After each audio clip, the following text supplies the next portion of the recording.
Xin chào các bạn, chào mừng các bạn đến với kênh Tiệp Đoàn DIY Handmade.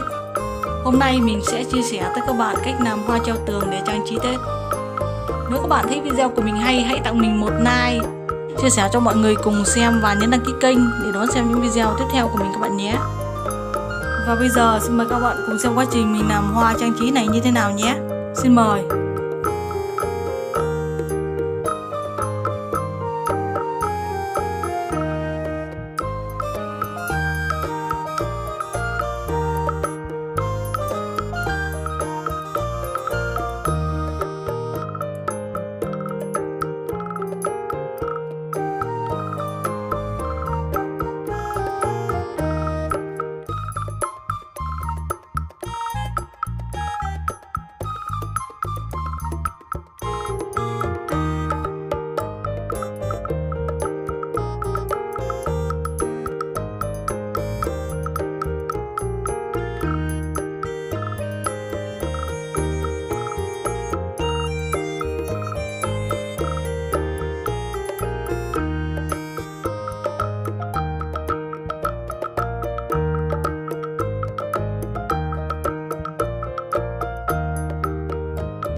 và đây là tác phẩm của mình. Nếu các bạn thấy video của mình hay, hãy tặng mình một like, chia sẻ cho mọi người cùng xem và nhấn đăng ký kênh để đón xem những video tiếp theo của mình các bạn nhé. Các bạn cũng có thể tự tay làm thành những tác phẩm thật đẹp, thật lung linh để trang trí trong ngày Tết thêm phần màu sắc hơn. Cảm ơn các bạn đã theo dõi video. Hẹn gặp lại các bạn